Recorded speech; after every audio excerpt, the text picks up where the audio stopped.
All right. Hi, everybody. Welcome and good evening. Thank you so much for joining us virtually today.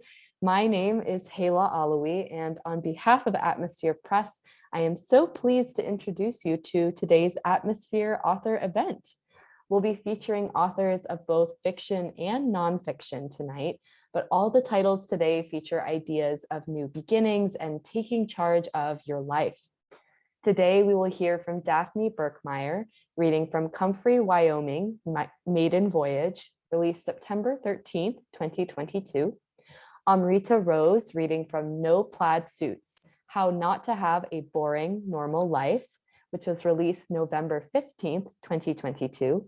And David Rogers Jr., reading from The Layoff House, released December 1st, 2022. All three authors' books can be purchased both from online retailers and from select bookstores. And of course, the books can be ordered on Atmosphere Press's website at atmospherepress.com/books. Please see the links in the chat. At the end of tonight's event, we will have time for questions as well. So during the readings, if you have a question for any or all of our authors, go ahead and type it in the chat and I will make sure it gets asked. And then during the readings themselves, please stay muted to keep extraneous sound at a minimum. Of course, you can definitely feel free to use the chat for any praise and comments. And one last note, we at Atmosphere Press appreciate your support today and always. If you have a manuscript of your own, we would love to read it, so feel free to submit your work to books@atmospherepress.com. Again, thank you so much for tuning in and supporting Daphne, Amrita, and David this afternoon. Let's start off with our first reader, who is Daphne Birkmyer. Daphne's background as a teacher and biologist continues to exert its influence on her written work. She observes Americans through an immigrant's eyes and is currently working on book 4 of the COMFREY, Wyoming series. Learn more about the series at daphnebirkmyer.com. Maiden Voyage, book 3 of the COMFREY, Wyoming series, finds twins Amadeus and Marcella on paths to self-discovery. As their guardian, Heidi Crow attempts to weave a safety net as original and complex as the twins themselves, she prays it will hold through Marcella's gender-affirming surgery and Amadeus's uncertain future in Alaska's lucrative but dangerous fishing industry. And from there, I will let Daphne take it away. Thank you. For those of you who are unfamiliar with the COMFREY, Wyoming series, the first book is Birds of a Feather, and it is the story of Heidi Vogel, who leaves New York under very difficult circumstances. She's a German immigrant, an executive chef. She finds herself running a soup kitchen in Wyoming and becoming guardian to 5-year-old twins, one of whom identifies as transgender. The second book is Marcella's Army, and it finds Heidi and the twins now in the small town of COMFREY. Heidi is running the town's only restaurant, and it introduces a number of characters who are going to stand by Heidi in her raising of the twins. And Hayla gave you a nice introduction to Maiden Voyage. So I will be reading part of the first chapter of Maiden Voyage. And the chapter is entitled The Little Cocoa Bean. Amadeus Crow baited his hook with a miniature dachshund puppy and attempted to reel his sister in. Look, Marcella, two are chocolate colored, he said, pointing to the computer screen. Resting her hand on her brother's shoulder, Marcella leaned over and frowned at the image of 5 puppies in a basket. They look black, she said, squeezing his shoulder experimentally. You working out? Always, he said, shrugging her hand off. It's the lighting that makes them look black. They're more like bittersweet chocolate, Heidi's favorite. Come on, Marcella. I know you have over $400 and I have 100. How much can they be? To her credit, Marcella didn't mention she would be pitching in most of the money, assuming a dachshund puppy could be had for $500. Where are they? She asked, and Amadeus felt a little tug on the line. She was interested. That's the thing, he said casually. It's pretty far, but you can drive as much as you want. They shared a car with their aunt. Driving time was premium. The line gave another little tug. Okay, maybe. So where are they? Marcella asked again. Sleep. Amadeus winced as he felt the line go slack. Marcella drew back and stared at her brother in disbelief. Sleep. Months of nightmare 11 years ago. On occasion, even now, she could feel a wave of desolation so complete it stopped her in her tracks. The legacy of ignorance, intolerance, and alcohol addiction. She closed her eyes and swallowed hard. Amadeus couldn't really be suggesting they go back. Looking at his sister's shuttered face, Amadeus continued softly, "It's just a place with puppies, Marcella. We're 16 now. No one can touch us. We can kick Sleep in its butt. That shit Sean's probably gone or dead by now. We can go back dressed as we want." He meant she could dress as a girl. He'd wear his standard t-shirt and jeans. Without saying a word, Marcella went outside, slamming the door behind her. Amadeus gave her a few minutes before following. He found her sitting on the ground, her back against the trunk of the winter Nellis pear. He lay down next to her and a sudden gust of wind buffeted the tree's branches. "Stop it, Nara," he muttered. Marcella looked at the sunlight, dappling her brother's bronze skin with gold. His long black hair fanned out across the fallen leaves. His face was turned away from her, but she had heard him talking to their mother. That hadn't changed over the years, although these days he usually called her Nara instead of Mom, almost as if they were friends. He'd taken to dropping the aunt from Heidi, too. Another strike at independence? Marcella's mixture of frustration and jealousy eased when Amadeus clasped her ankle with his calloused hand. She was grateful for his warmth. They had always agreed they'd never go back to Sleep, but now that they could drive, her brother was restless. Typical Amadeus. That puppy in that small town was just an excuse, an opportunity to prove he was invincible. They had been 5 years old. She had been the one singled out for abuse. Although her brother had always stood by her, it couldn't have been as bad for him. But that shit Sean could well be dead by now. They had willed it so many times. And if he were still alive in Sleep, he wouldn't recognize them in a black Mercedes. Would they even recognize the place their mother had gone off the road? Would they recognize where they had climbed up the bank in the dark and stood by the highway waiting for help, their mother unconscious in the car? Maybe not. Aside from the horror, it probably looked like most highway curves in Wyoming. She said half-heartedly, "Aunt Heidi doesn't want another dog, and she'll say it's too far." Amadeus opened an eye. She didn't say she didn't want another dog. She said that no other dog could ever replace Gehring. He's been dead for almost 5 years. If she sees a chocolate dachshund puppy, she's not going to make us take it back. "She will say it is too far to drive," said Marcella, enunciating each word. "Obviously, we do not tell her we're going to Sleep," said Amadeus, copying her tone. "So, Sir Lies-a-Lot, what do we tell her?" Amadeus sat up. "We just asked to borrow the car to go buy her a birthday present in Pinedale.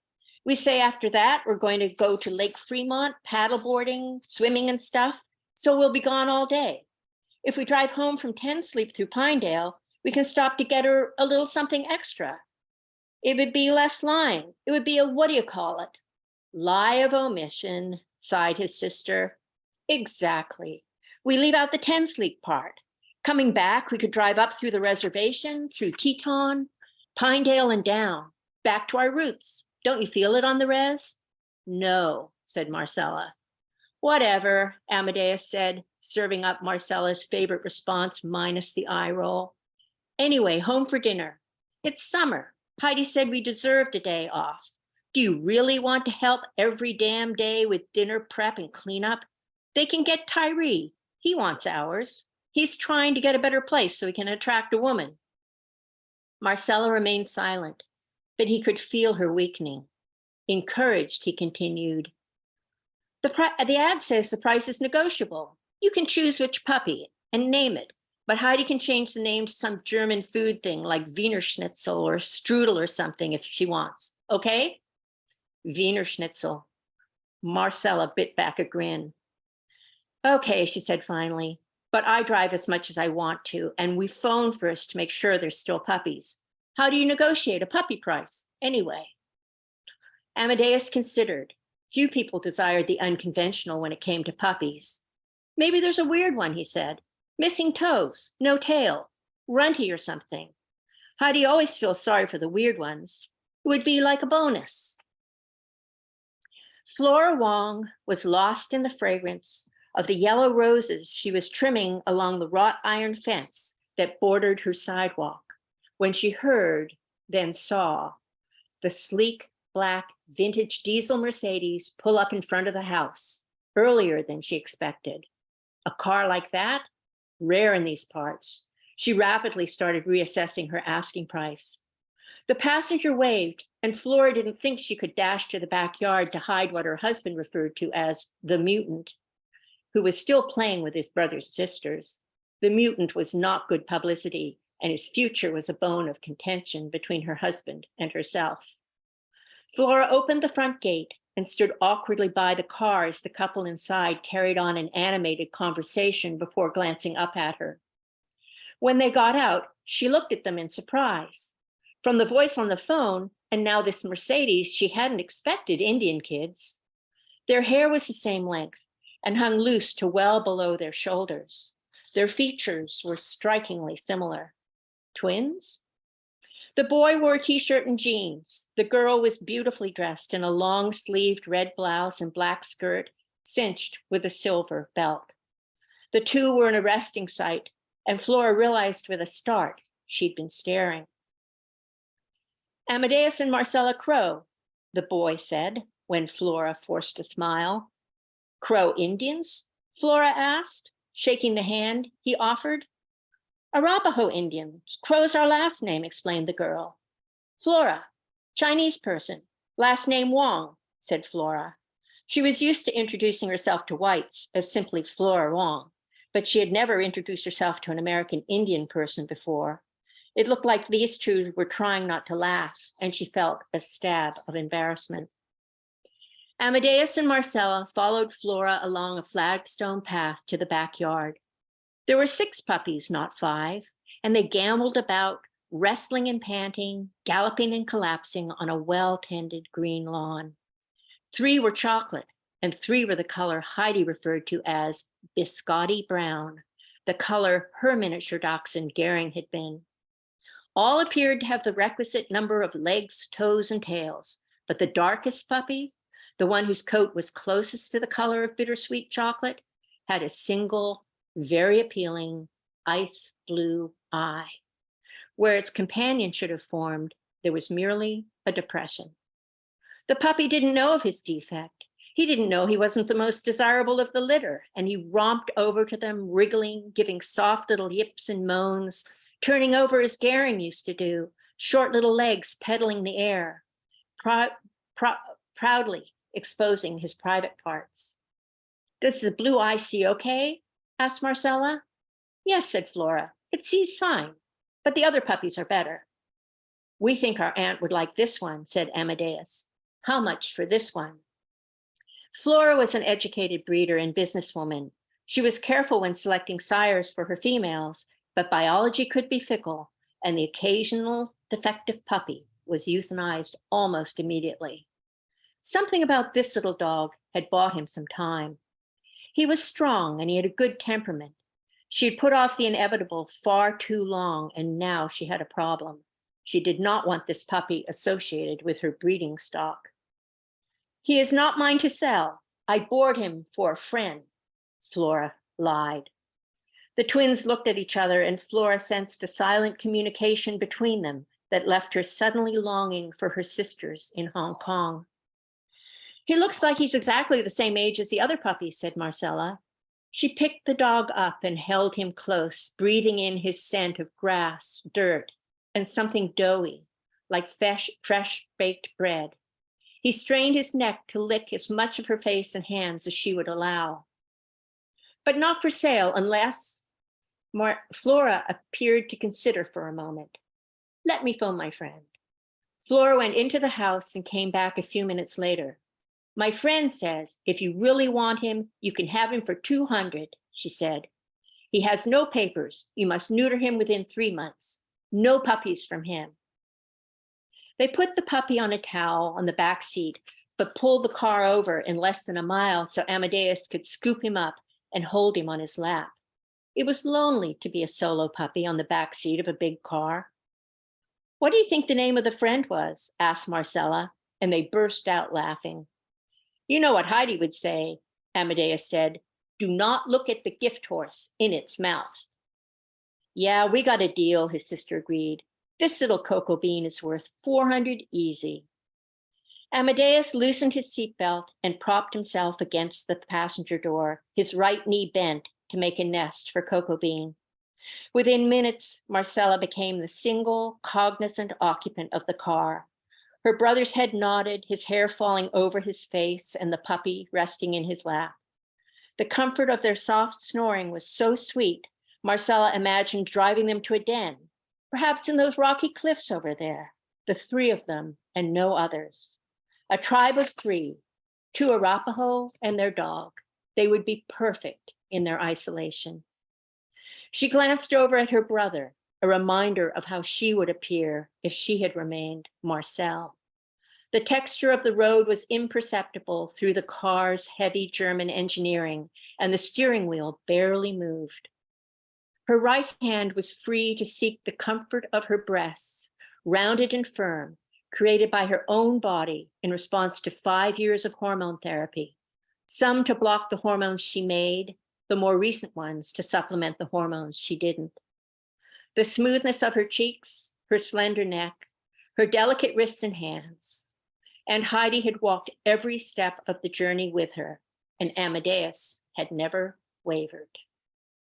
Thank you. Thank you, Daphne. I have to say, I love the way that you weave like emotion and natural imagery together. I mean, here, but also, throughout the book and the series. So it just creates these really intriguing juxtapositions and reflections. And I had to comment on it. Thank you so much, Daphne. Reading next tonight is Amrita Rose. Writer, life and career coach, Akashic worker, and all-around provocateur, Amrita has navigated 3 major career changes, lived in 2 countries, and continues to work on transforming the world. In the self-help book, No Plaid Suits, she gives the lowdown on everything from how to schedule your time or create a meal for nothing to ending any relationship and dealing with grief. Easy exercises, inspiring tales, and humorous advice from someone who's been there. Sign up for Amrita's newsletter at anunstoppable.life.com. And with that, let's please welcome Amrita. Thank you all, and thank you for the great introduction, Hala. So I always like books to start out feeling really friendly. So when I wrote this series of essays and finally pulled them together in a book during the pandemic, I wanted them to feel like a really good friend who had been there was talking to the reader. So I hope you find some of that tonight. Welcome. So maybe you're stuck at home or dealing with a rapidly changing platform at work. Maybe you're caring for family members or friends who are having a rough time. Maybe you're trying to keep your own head above water in school or work that feels challenging. Whatever your particular circumstances, this little book is here to help you. I'm here to help you. First of all, don't panic. First things first, you never need to panic. Take a few deep breaths and dive in. I promise that increasing your resilience is not all that hard to do. It's easier than learning how to tie your shoes or make braids. And this is from someone who braids backwards, evidently. It's simpler than learning to cook a turkey and far more practical. I mean, really, who has time for turkeys these days? So go ahead and dig in. You'll find practical information and humor as you build your ability to bounce back and grow, even in some of the worst imaginable circumstances. And what you've got in hand in No Plaid Suits is a compendium, a useful set of practices and ideas to help you be more resilient, even in the most challenging times. And man, we have some seriously challenging times these days. So take action, because this is meant to be a practical guide, not just a book you read while nodding off at bedtime. Read it with your morning coffee or tea. Take one practice, try it for a week, make some notes. Did you like it? Was it helpful? My invitation is to be curious about every idea. Play with each one. Which is most useful right now? If you like one a lot, use it more. If some don't feel timely, set them aside for later and find the ones that really work for you. And play. Your life is a sandbox, and you get to create whatever you want. Sometimes kids come by and they borrow your toys, and they may not return every one of them, but sometimes they leave their toys behind for you. Sometimes it rains, often it's sunny. Some days it's cold and you can make frozen sandcastles. Other days are hot and dry and you have to haul water from the lake to build anything. Whatever kind of a day it is, this is your life, and you get to choose what kind of a day you have. So what do you want to build? Not sure where to start? Well, that's why you've got this book in your hand, or in this case, in your Zoom. So the first of the two essays I wanted to read for you all is called Learn to Change a Tire.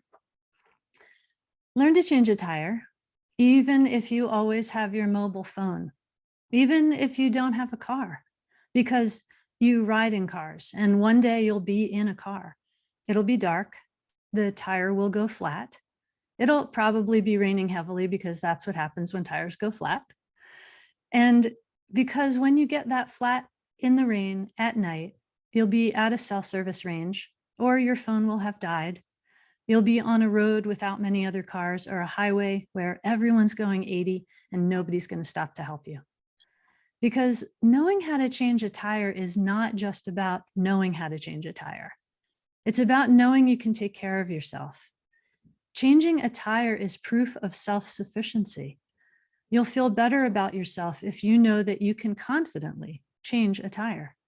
You'll feel amazing and heroic if you have to do it at night, in the pouring rain, on a road in a foreign country where no one else is around, you don't speak the language, and you're trying to get to your Airbnb before the owner locks the gates at night. These feelings triple if you're with someone else who does not know how to change a tire. You'll gain a deep sense of accomplishment and be willing to tackle all sorts of new tasks. Doing so feels brave and courageous, and you'll notice yourself expanding your abilities and feeling more confident, all because you learned how to change a tire. So a couple of tips if you've never changed a tire. If you don't have a car, first find a friend with a car. Make an afternoon of it, and both of you learn together. Have fun, bring a picnic, go to the beach, go to the park or a museum afterward, and celebrate your newfound know-how. Second, before you begin, read the manual for the car and make sure you actually have the car jack and an extra tire. Check to see if you need a special wrench or crowbar or lock nut to remove the lug nut that holds the tire to the car or the rotor. Most cars come with this in a kit stowed somewhere in the car, usually in the trunk. And last but really important, use a block or a large rock to block the wheels before you start, especially if you're on a hill. It sounds simple, but you really don't want that car rolling off the tire jack and onto you. So the next essay is actually the essay that started the whole book. And it came originally from a blog post called No Plaid Suits. And it came out of a conversation with a friend of mine who was lamenting to me for days on end. And I finally wrote a blog post because I just needed to stop him complaining to me. And that started me writing blogs for pretty much 7 days a week for 3 years straight. And so that's where this whole book came from, was that series. It started as a series of blog posts and then grew out of that. So the original title was No Plaid Suits. The essay title is Be Honest with Yourself. So I have a friend who recently lamented that women keep leaving him. He was really puzzled by this. And I could also see why somebody just meeting him would be surprised. He's a smart, sexy, outdoorsy guy. He's sweet, he's kind, he's thoughtful, and he's wickedly funny. And he went on to say that he'd had a few longer term relationships, but each and every one of these women had either walked away or departed with harsh words that left him reeling and truly bewildered. He was asking me what he might be doing or not doing to bring this misery into his life. He knew there must be something, but he couldn't see it for himself. It was something that bugged him enough so that he started asking questions about it. A lot of questions. So I guess being friends with a life coach has its benefits. So what was going on? This guy had the external package that makes women and a lot of guys run to him. Unfortunately, they were running away almost as quickly, and it was tearing his heart into teeny tiny shreds. He'd started to think he'd never find true love. So what exactly was happening? Why would people walk away from all that attractiveness? Well, he's wearing a plaid suit and didn't know it. What? The guy wears a plaid shirt? What's wrong with that? I'm wearing a plaid shirt. No, it's a suit. It's a whole goddamn plaid suit. Oh, and it's invisible. So we all have plaid suits of one kind or another. They're the stories we tell ourselves about who we are. And there are patterns of behavior and habits, and surprise, a lot of the time, we don't know that we've shrugged them on. In fact, we've often completely forgotten that we've got a choice every day, whether we wear plaid or grab our favorite pair of jeans. A plaid suit can look like the reason someone never asked for what they want in life. It can keep people stuck in jobs they hate because they feel like they should be working there. It can drag our hearts into solitude or constant frustration. Our plaid suits keep us stuck in the past, in stories of who or what we think we are or should be. A plaid suit is the pattern that we haven't looked at in our lives, the one that colors everything we do and say, that filters how we see everyone and everything that they do as well. So what the hell do we do with our own plaid suit? Because you know it's clashing all over the place with everybody else's plaid suit. It's pretty simple. Not necessarily always the easiest, but simple. We have to be willing to admit that we've got a story that we keep repeating to ourselves about other people, about the world, and about ourselves. We always have a choice to change our story. And trust me, we all have some sort of story. We have to find the story, hold it out at arm's length, and really look at where it's ripped, frayed, outdated, a little muddy, or simply no longer fits who we are. Not sure what yours is? So try this 5-minute thing, and I bet your story shows up loudly declaring itself. Grab a pen, paper, and a timer, or if you're on a Zoom, just do this in your head. Set the timer for 2 minutes, and we're not going to take a whole 2 minutes. Now pick a topic, life, work, relationship, or another topic. Start the mental timer and just list as many things as you can about your topic. Try to list everything you can think of as it comes to mind without censoring yourself. And then turn your paper over, stand up, stretch, go look out the window, find a tree to climb or walk around the block. Come back, read through your list, and notice what items could fall under the heading of persistent, pervasive thinking. So persistent, pervasive thinking is that always or all. For example, if I listed out things I've heard my friend in his plaid suit complain about, it'd be that women always leave him, that people are always selfish, and the killer, I'm always a shy person.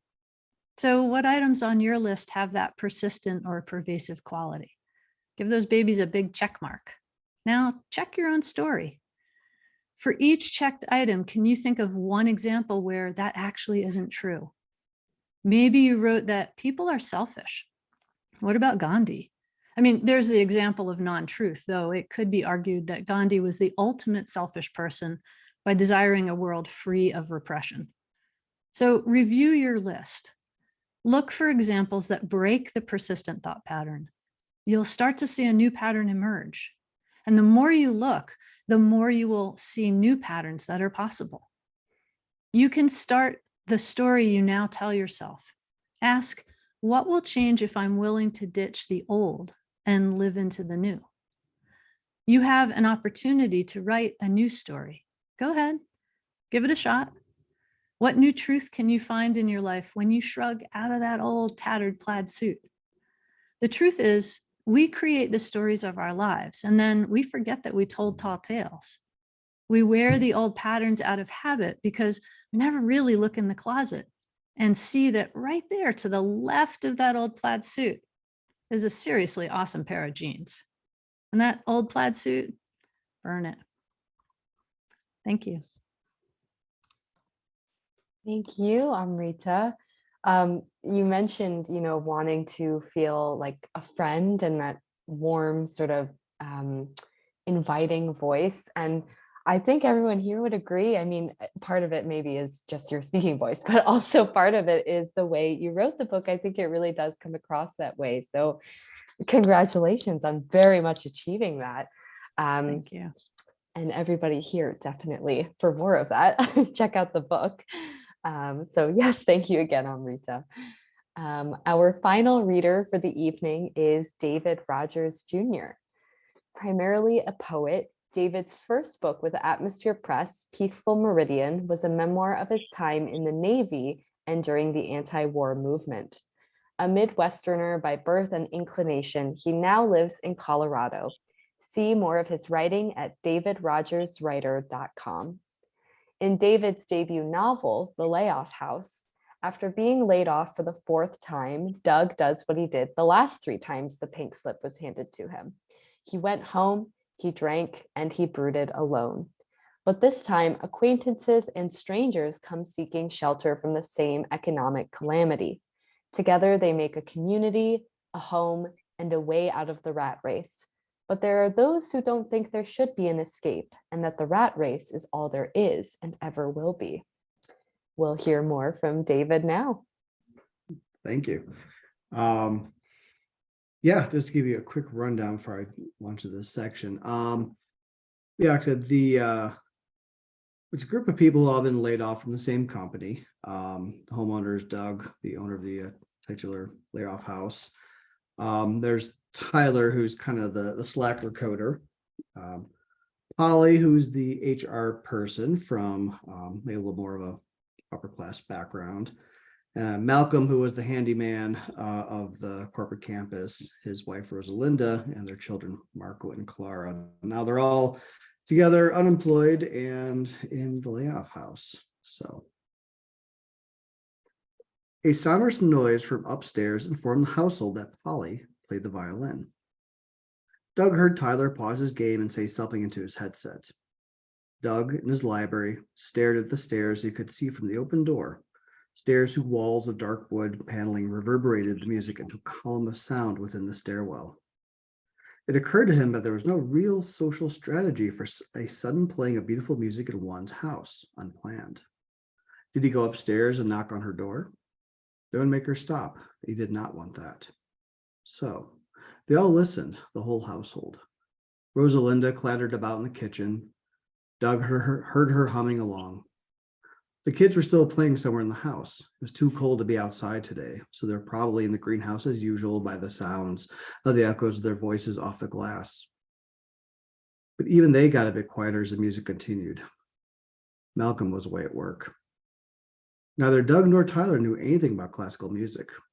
They had no idea what piece it was or if Polly was just improvising. But the sound deepened the stillness in the rest of the house, and the worn wood absorbed and carried the sound in its grain, conducting it through the frame and the paneling walls and trim until it sounded as if the entire house was playing the violin. The sun came in and out from behind a reef of broken, swiftly moving clouds, and the windows lit up, then dimmed again, and gradations of light played like chords across the glass as the music ran and pulsed in harmonies.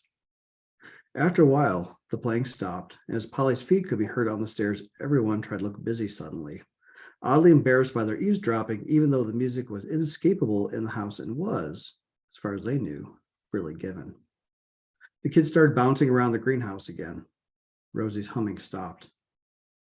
Polly also stopped as she walked into the main hall at the bottom of the stairs. All 3 rooms, The library, kitchen, and parlor were visible from the hall. She looked from one room to the other, and everyone avoided her gaze. It was obvious to her that everyone had been listening. After the silence had become unbearably awkward, Doug felt he had to say something. He was still seated in his library, but he could see her framed in the doorway. He had only to raise his voice a bit to be heard. That was really nice. Thanks. We had no idea you played, Tyler said. He had unpaused his game and it blinked away as he spoke out of the side of his mouth. Doug could not see Tyler from his library chair, but from the tone, he guessed that for once Tyler was socially uncomfortable. Yeah, I had a few lessons as a kid. My mom insisted on it. I even did a few competitions. Really? That's awesome. Why didn't you do it as a career then? Tyler asked. Doug stayed silent. Polly sighed heavily.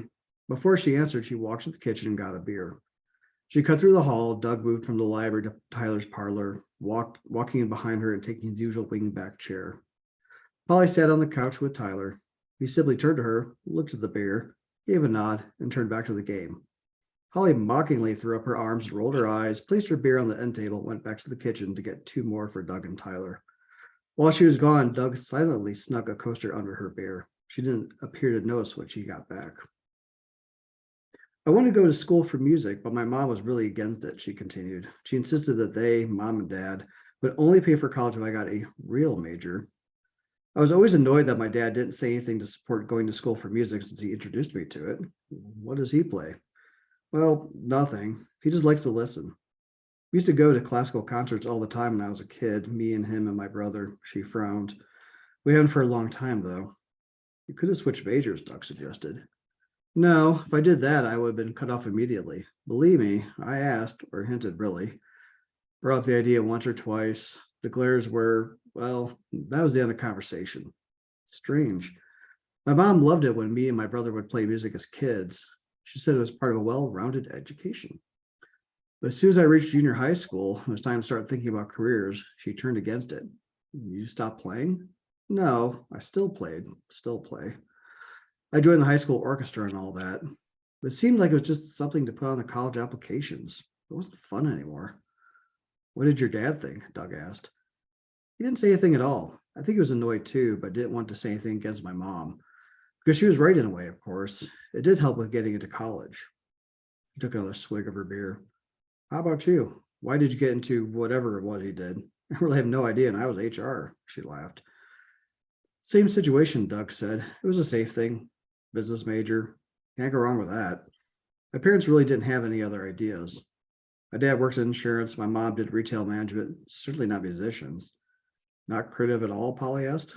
Doug laughed. Not in the least. We hardly had any books in the house. They're cable TV people. Siblings? A sister, younger. Polly flicked an eyebrow at him, but he made it clear he did not want to say anything more. She turned to Tyler, nudged his shoulder with the bottom of her bottle. What about you? Tyler grinned sheepishly. You know everything about me. No, all I know is that you couldn't be on time to work if your life depended on it. What about your family? Tyler shrugged. Just me and mom. She doesn't care what I do as long as I like it and I don't have to move back home. I have to admit, I'm a bit jealous, Doug said. Yeah, me too, Polly sighed. Why? Well, no one made you stop doing what you really wanted to do, assuming the coding is what you really wanted to do. Was it? Yeah, what if you had the chance, no limits, would you do with your life? Doug asked. Tyler paused the game, took off his headset, and tossed the controller down. That question is bullshit. Total bullshit. Why? What do you want to do with your life? Make computer games? No, it's bullshit. Tyler was oddly calm. Yeah, I wanted to code and make computers do the things I want them to do. And yeah, I would love to work on games. But the industry is so unstable, it would be madness to work for a gaming company. Ah, so your parents talked you out of it, by yourself. Instead of your parents, Polly leaned back triumphantly. Bullshit, Tyler yelled this time. Doug heard Rosie tut from the kitchen. I knew that what I wanted was just going to end badly, so I got a job doing the next best thing. Still coding, but until the layoff, safe enough to survive without getting canned after each project. Look, not all of us can be astronauts, but what if that's what we wanted to do since you were a kid? You can't become an astronaut because your eyes are bad or whatever. Does that mean you're a failure? No. It's a small chance of success to begin with. So you do the next best thing. You become an astronomer or an engineer and make the spacecraft instead of flying them, or join the Planetary Society and promote the idea. You can't be an astronaut, but you can do something else in the same field. Saying, I don't know what to do myself, and giving up completely or whining about your parents is just bullshitting yourself. Tyler shook his head, picked up his headset controller, and proceeded to ignore Polly and Doug, who looked at each other with a bit of shock and a bit of guilt. Later, Polly and Doug talked about in the greenhouse. Instead of the barren desert of dirty white tile and dusty windows it had been, Polly had brought in plants, winter rejects from big box hardware stores that had no idea how to take care of the living things they sold. Polly bought them cheap, and her and Rosie brought them back from the almost dead. The cheap plastic planters had been replaced with deeply colorful Mexican ceramics, painted leaves, and vines that reflected brilliantly the life they carried within themselves. The floor had been covered with woven plastic outdoor rugs and bright abstract patterns. Molded plastic lawn furniture, loungers and Adirondacks, and side tables provided places to set drinks. It was comfortable, and the winter sun had been trapped nicely by the newly polished glass. The kids' toys, a righteous mash of shapes that Doug was having trouble parsing, were here and there on the floor or pushed away to the corners by adult feet that had gently kicked them aside for walking space. Visually, he had picked out some dolls, tentacle-looking blocks of some sort, in a remote control car. I've never seen him fly off the handle like that, Polly said. Me neither, but I really didn't know him before. How well did you know him before all this? Not well. Just a guy I had to deal with. Perennially late. I had to document it, talk to him, talk to the supervisor, on and on. It was annoying, like being a high school hall monitor. Yeah, I can imagine so. Not terribly adult, but you know him better now. I guess I do. Roomies. Whoa, it's like having another brother. 2 brothers. And a new mom and dad? And a niece and nephew? What happened? Doug laughed. Yeah, sometimes I don't know what happened either. But Tyler, I never seen him like that. He's usually so chill. Guess we had a nerve that we didn't know was there. Polly frowned. It was a good question, though. Why didn't I go into music? I mean, I know the practical reasons. They're hard to ignore. Look where practical got us. I mean, he continued hastily, I know the layoff isn't your fault. I don't want to rehash that, really. It's not, don't worry about it. I wasn't going to take that statement like that, because Tyler does bring up a good question. Why do we do what we do? I have no idea. I gave up trying to figure it out. Maybe never bothered to figure it out. I just do what has to be done to keep going. Like Tyler, I suppose. So I agree with him, but Polly nodded. Yeah, I feel it too. This is different. Well, it's my first layoff, so I don't know what it's like to hit the wall over and over. Doug nodded at her appreciation of his history. So maybe this is my chance to do something else, with the excuse that I have to because I lost my job. Excuse to who? Yourself? Polly nodded in the negative, but did not say anything else. Thank you. Thank you, David. There were, I think, for a lot of people, a lot of relatable sentiments just in that one excerpt you read. I'm just thinking of so many conversations I've had with my parents and my friends have complained about having with their parents. So yeah, I think just hearing this book makes me feel like I'm with people who understand, you know? So It's written for folks like us, yes. yeah, definitely. So yeah, we now have about 15 minutes for our audience Q&A. So for anyone in the audience or authors for one another, if you have a question, please go ahead and type it in the chat and I will make sure it gets asked. Looking right now, I actually have a question that I wanted to start off with.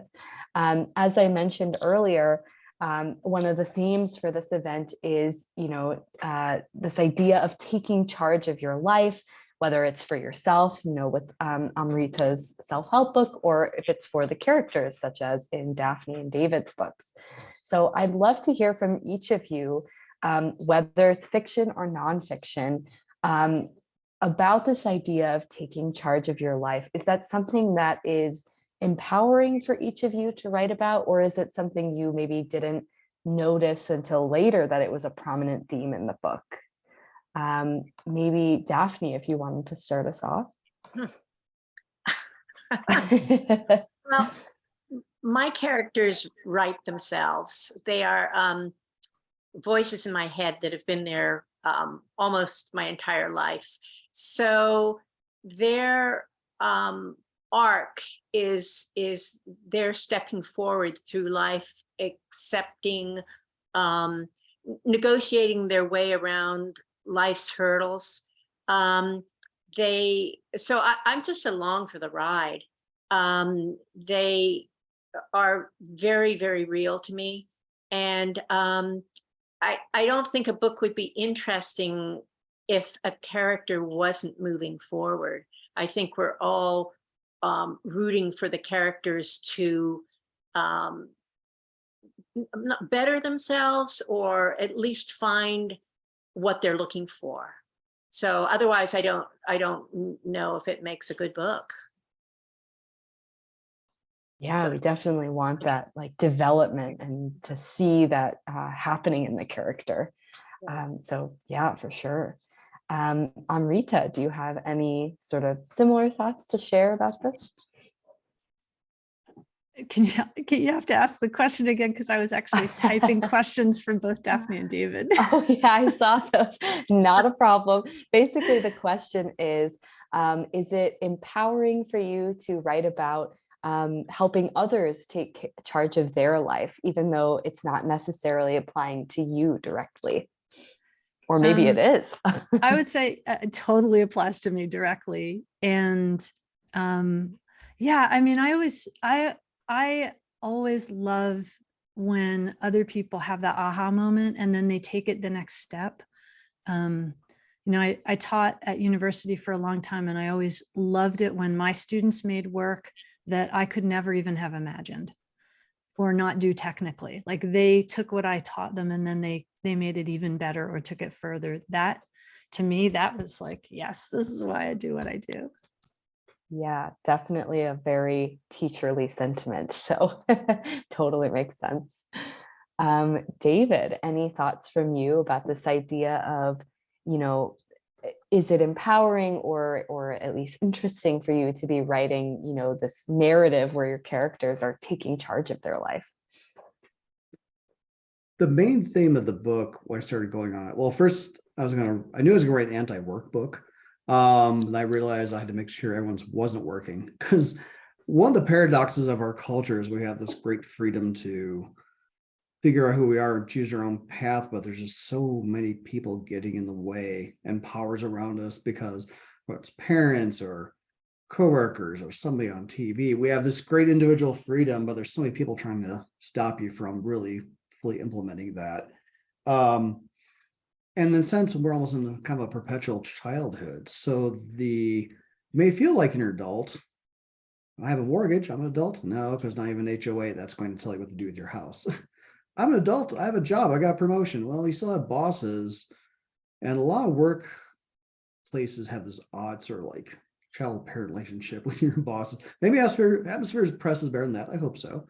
But yeah, it's just, you always feel like there's like one more barrier to get through. And as somebody Gen X, and most of my friends are millennial or younger, my coworkers too, I feel like we're sort of blazing the way, but I'm seeing everyone else still kind of struggling with the same thing. So yeah, it's an interesting journey. I wanted to put my characters in a place where they maybe had the freedom to do that, and for some it works out and some of them it doesn't work out. Yeah, and I think that really harkens to this idea that, you know, your failures sometimes can teach you at least as much as your successes. So yeah, so we have another question for everyone, for all three of the authors. I mean, this is from KC. What is the reason that you started writing? Maybe David, we'll start with you and go in reverse order this time. You know, I really loved writing. I always wanted to be a writer, but I really put it aside for honestly decades.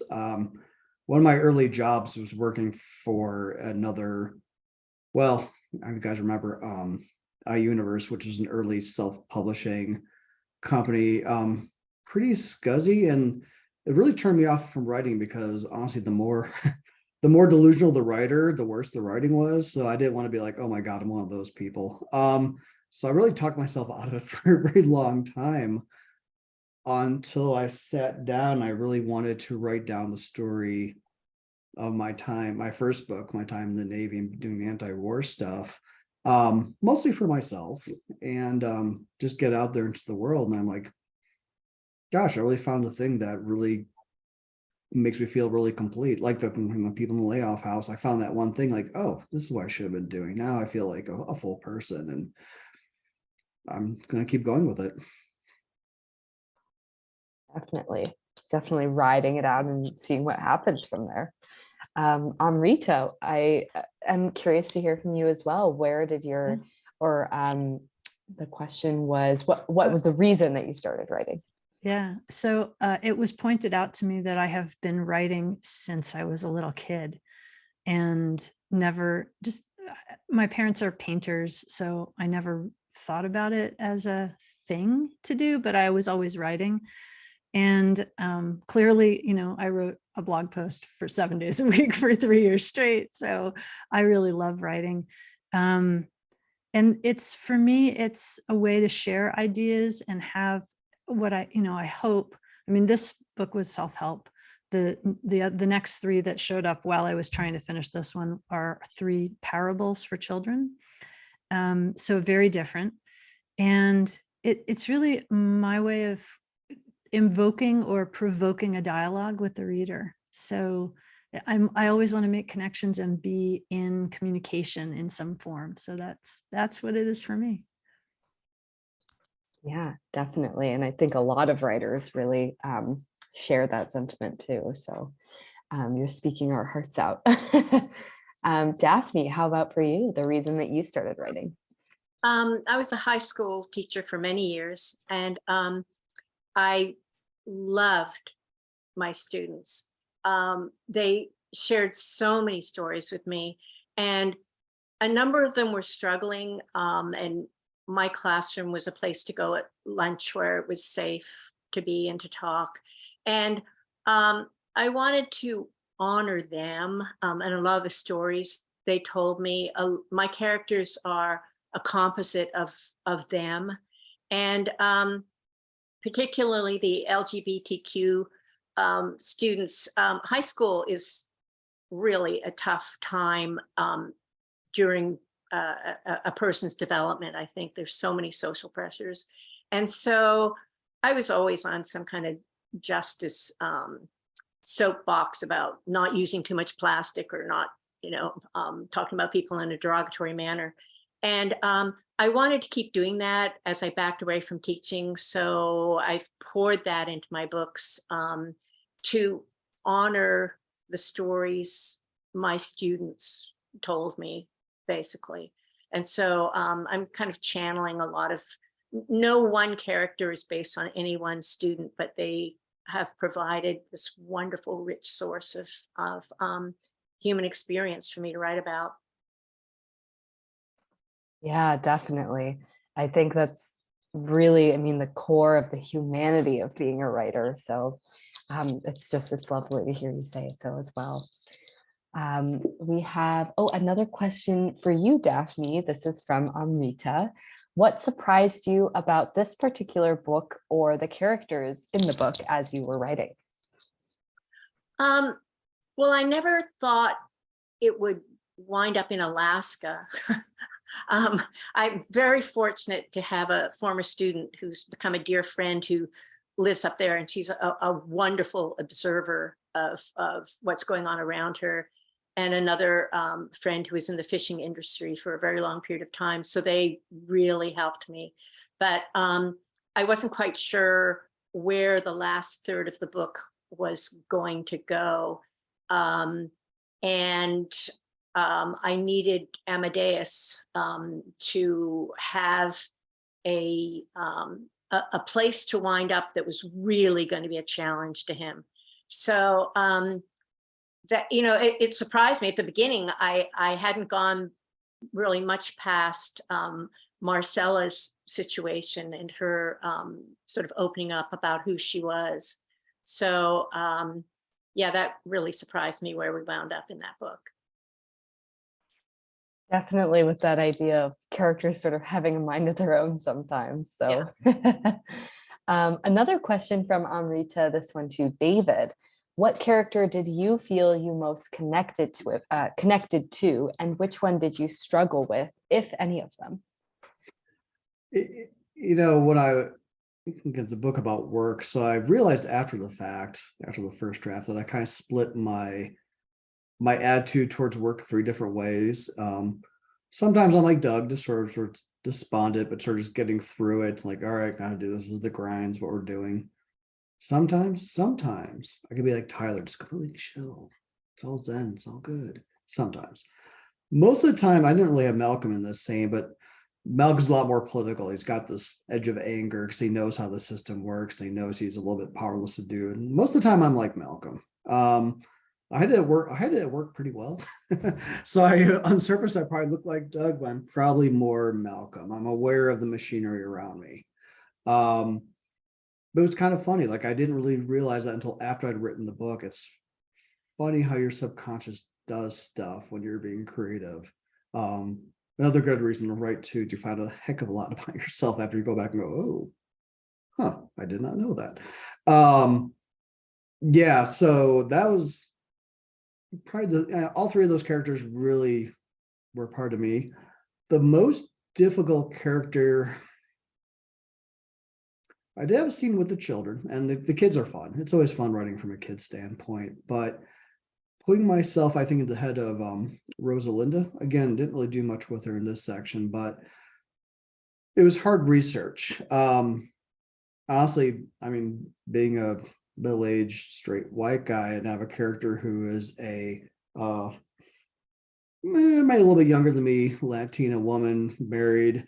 It took a lot to, I think I got the voice right and got her, but talking to people, thinking about coworkers, that friends like that, listening to them, getting the cadence down. Sometimes listening to those people and they didn't know I was listening to their stories, things that affected them. Thinking about, especially being in Denver, because we have a very it's a lot of Latino population here. So you're watching them, you're with them, you're around them, you're listening to their stories. So the humbleness of listening to that different culture and then writing it out from a place of accuracy. I think I pulled it off. You guys can tell me if I did, but I certainly did my best to write something that was completely outside my normal experience. And that's the challenge, right? So I mean, I think it's that's the most impressive, or maybe most exciting or intriguing or challenging part of being an author. So we have a question, another one from Casey, to everyone. What advice would you give to a young author? And I'm especially interested to start with Amrita's opinion on this, being that she has written a self-help book. I have 2 pieces, well, 3. One is write, just write. It doesn't matter if it's good. It doesn't matter if it sucks, just write. Write every day. And remember that adverbs are not your friend. Oh my gosh, that one really, I have heard that so many times and it's so true. Daphne, any other things to add for advice for young authors? If someone considers themselves an author, I think it means they really have a voice inside them and they have something to say. I would steer them away from wondering how lucrative the whole endeavor is going to be. It can be quite humbling. But I think if you've got something to say, it's so cleansing to say it. So a young author, I mean, I consider myself, I'm certainly not a young person, but I'm a young author as far as my author journey is concerned. And I didn't listen to anyone telling me not to do it or whatever. Everybody feels that they have a book in them. So many people keep saying, oh, I have a book in me. I'm going to do that someday. If you're actually doing the writing, you are, I think, a small percentage of the people who are saying, I've got a book in me. I'm going to write it someday. Because most people keep that book just inside until they're ashes to ashes. So if you're compelled to write, then write, and don't listen to what other people say, and enjoy the experience. If it's not enjoyable, you may want to consider doing something else with your time and your creative voice, because writing can be very lonely, and it's also can be very stationary. You're sitting there for a period of time, so it's sort of like an endurance run, and it's got to be nourishing your soul while you're doing it. So I would be very hesitant to tell another young writer anything, except if you feel you need to write, don't pay any attention to people around you. Just find your time. Like Amrita says, every day write something and see where it takes you. Yeah, definitely the idea that it's a marathon, not a sprint. And, understanding that as you go in, I think helps a lot. David, any pieces of advice from you? Write without an audience. I know one of those things they sing, especially in formal school is, think about your audience. That's great when you're writing an essay for class, but I find the first thing you have to do is write for yourself. Don't ever think anyone's going to look at it. If you later on go back and go, okay, this is something that we can actually clean up and present to the world, either by, publishing it or putting on a blog or something. Definitely you can do that, but write without thinking that there's a pair of eyes over your shoulder. Just keep going, and you don't have to show it to anybody. You can write anything and go, wow, this is awful, and no one ever sees the light of a day of it ever again. The other thing is also make sure you keep everything you have ever written. My very first piece of writing that I remember was in second grade. One sheet short story on yellow line notebook paper about Godzilla attacking some Japanese sailors or something. I don't know why I did it, but it's long gone in landfill somewhere in northern Illinois because my parents didn't keep it. So keep everything, because you want that history. You never know what you're going to go back to. Yeah. Oh, that's such a good piece of advice, just to keep everything, because you really never know. And in 10 years, you might look at it and say, wow, there was something here. So I know we've passed over the hour, but I do want to close with one more question for all of you. This is from Rhonda to everyone. I enjoyed the uniqueness of each work and reader. Great work. What do you see now as the next step in your writing? Maybe Daphne, I know you're working on a series, so if you wanted to kick us off here. Well, book 4 is well underway, so that's the next step. I'm gathering more characters as the series goes on, but there's a core group that were there at the beginning who continue through on their life's journey. So I'm just progressing along, listening to them and following what they tell me to do. Yeah, always learning for sure. Amrita, any insights into your next steps as a writer? Yeah, so I've got the 3 kids' books that have already written themselves, although I'm told they're parables. So we'll see what happens with those. And there's 100 poems that need to find organization and editing. So that's next. Always a fun process. And David, let us know what's next for you. My subconscious is just about, sorry, my coworker here is starting to get annoyed. Very coworker. So my come here, buddy. So anyway, that's let me know, Ben. Come here, Ben. Oh yes, finally, the cat appearance. Yep.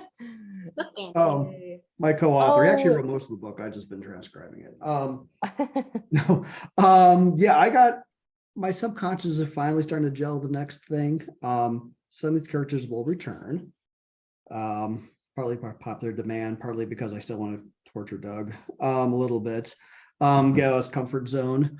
Yeah, I think I described somebody's atmosphere I was talking about. The next, or actually maybe one of the interviews in one of the publications was basically some combination of like Ulysses and a trucker, a trucker story. So I want to expand this idea of just Americans being kind of lost in their own country. To somebody who, yeah, based on people I know, somebody's going to be like a trucker who's going around. He's based actually probably San Antonio because I spent some time around there, so I know that city well, and it's got the feel for it. But somebody's going to do the job of being almost like communicating between these different aspects, because he's going to go around the country. He's going to go blue states and the red states and the purple states and the pink states, and see what he could do to tie together some philosophy, since we're so bad talking to each other. Is there still one America? Is it possible? Is there still some core to us? And I hope he finds it. Me too. Let me say that much. All right. Well, it was so wonderful to hear all three of you here today and sharing your thoughts on all these amazing questions from the audience and reading from these books. So thank you so much to Daphne, Amrita, and David for just being generous today with your time, your thoughts, your books. And thank you to everyone in the audience for being here with us to celebrate these extremely intelligent and thoughtful writers. Don't forget, of course, that you can order Maiden, Voyage, No Plaid Suits, and The Layoff House from the links in the chat. And please also consider checking out atmospherepress.com to browse our new and forthcoming releases, to sign up for our email newsletter, or to submit a book manuscript of your own. You can feel free to submit your work to books@atmospherepress.com and let us know that you attended today's event. We look forward to hearing from you, but until then, that's it. Have a wonderful weekend, everyone. Thank you. Thanks Thank you, all. everyone. Thank you. Have a good evening.